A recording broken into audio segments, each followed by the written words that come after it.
नमस्ते दोस्तों। आज हम जानेंगे मराठा साम्राज्य की महत्वपूर्ण टर्मिनोलॉजीज जो उनके एडमिनिस्ट्रेशन, टैक्स और सेना में यूज होती थी। ये खासकर स्टूडेंट्स और हिस्ट्री के शौकीनों के लिए है। तो चलिए शुरू करते हैं।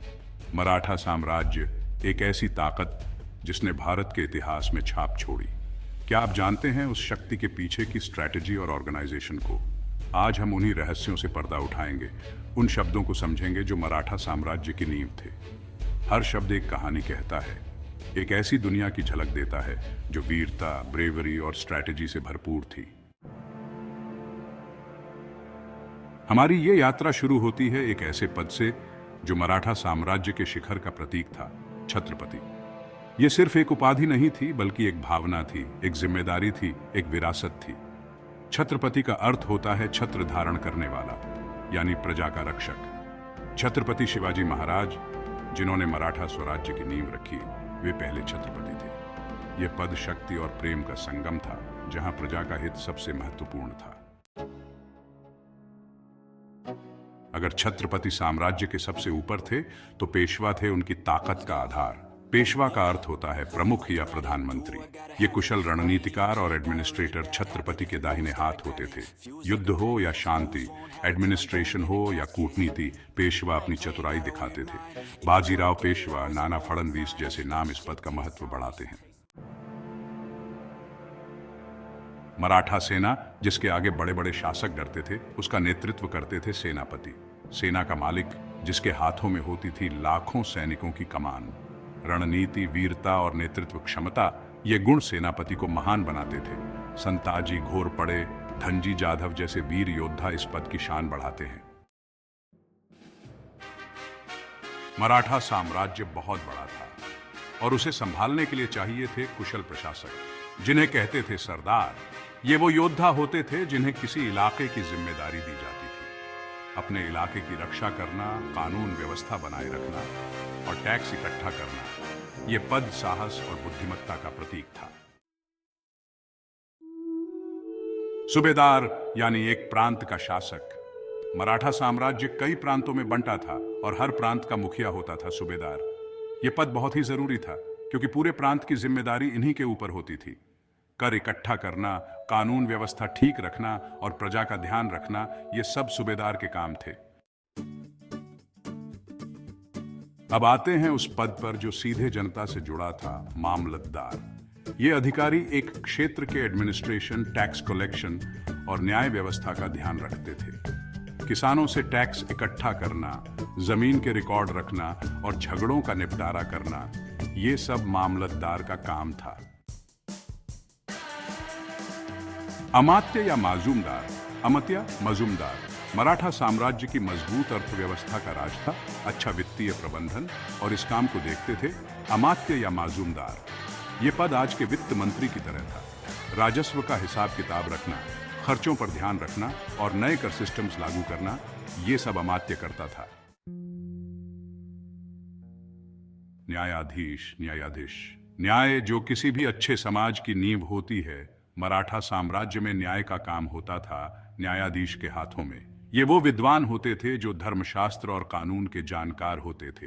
अलग अलग मामलों की सुनवाई करना, सबूतों के आधार पर फैसला सुनाना और न्याय व्यवस्था को चलाना, ये सब न्यायाधीश के काम थे।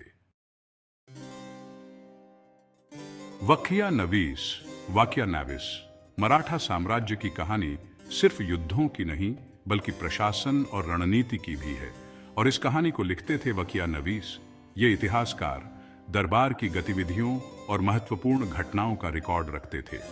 मराठा इतिहास में वकिया नवीसों का बड़ा योगदान है। बख्शी, बख्शी, मराठा सेना की ताकत थी अनुशासन और समय पर तनख्वाह। इस काम की जिम्मेदारी थी बख्शी के पास। यह पद आज के खजांची या अकाउंटेंट के समान था। सैनिकों की संख्या का हिसाब रखना, तनख्वाह देना और सेना के खर्चों का प्रबंधन करना, यह सब बख्शी करता था।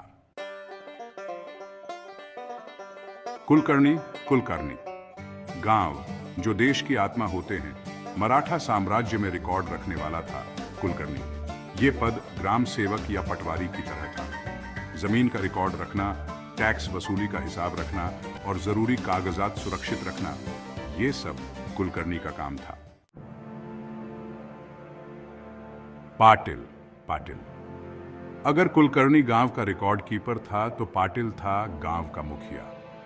ये पद आज के समय के सरपंच या ग्राम प्रधान की तरह था। गांव के लोगों की समस्याएं सुनना, झगड़ों का निपटारा करना और सरकारी योजनाओं को गांव तक पहुंचाना, यह सब पाटिल करता था। जागीर जागीर मराठा साम्राज्य में सैनिकों को तनख्वाह के अलावा एक खास सुविधा मिलती थी जिसे कहते थे जागीर। ये जमीन अनुदान सैनिकों को उनकी सेवाओं के बदले में दिया जाता था। जागीर से सैनिक अपना और अपने परिवार का खर्च चलाते थे। ये प्रथा सैनिकों को प्रेरित करने में बहुत जरूरी थी। सरंजाम सरंजाम जागीर की तरह ही सरंजाम भी एक तरह का जमीन अनुदान था। यह सैनिकों और सरकारी अधिकारियों को दिया जाता था। सरंजाम से मिलने वाले पैसे से अधिकारी अपने ऑफिस का खर्च चलाते थे। बर्गी बारगिर मराठा सेना की ताकत का एक बड़ा कारण थे उनके घुड़सवार सैनिक, जिन्हें कहते थे बर्गी। ये तेज और कुशल घुड़सवार होते थे जो युद्ध में जरूरी भूमिका निभाते थे। बर्गी अपने घोड़े और हथियार खुद लाते थे और बदले में उन्हें तनख्वाह और लूट मिलती थी। मालगुजारी एक तरह का जमीन का टैक्स था जो किसानों से लिया जाता था। यह फसल के हिसाब से तय होता था। मालगुजारी सरकार की कमाई का मुख्य जरिया था और इसका उपयोग सेना, एडमिनिस्ट्रेशन और विकास के लिए होता था। चौथ एक टैक्स था जो मराठा दूसरे राज्यों से लेते थे। यह टैक्स सुरक्षा के बदले लिया जाता था और यह मराठा साम्राज्य की कमाई का मुख्य जरिया था। सरदेशमुखी एक तरह का टैक्स था जो चौथ के अलावा लिया जाता था। यह खास तौर पर दक्कन में लगता था। सरदेशमुखी कुल कमाई का 10वां हिस्सा था और मराठा सरदारों की कमाई का मुख्य जरिया था। सालसत एक तरह की सैन्य सेवा थी जिसमें ट्रेंड सैनिक होते थे। ये सैनिक अपनी बहादुरी के लिए मशहूर थे। सालसत को मराठा सेना का महत्वपूर्ण हिस्सा माना जाता था और ये कई युद्धों में जीता था। माहौल एक प्रशासनिक इकाई थी जिसमें कई गांव होते थे। हर माहौल का मुखिया एक अधिकारी होता था जो टैक्स कलेक्शन और कानून व्यवस्था देखता था। माहौल सिस्टम मराठा साम्राज्य के अच्छे प्रशासन का हिस्सा था। तो ये थे मराठा साम्राज्य के प्रशासनिक, सैन्य और कर प्रणाली से जुड़े महत्वपूर्ण पद और टर्मिनोलॉजी। उम्मीद है ये जानकारी आपकी पढ़ाई में मदद करेगी और मराठा साम्राज्य को समझने में मदद करेगी।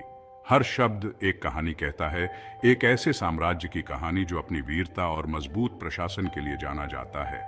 मराठा साम्राज्य का इतिहास हमें सिखाता है कि कैसे एकता और साहस से हम मुश्किलों का सामना कर सकते हैं।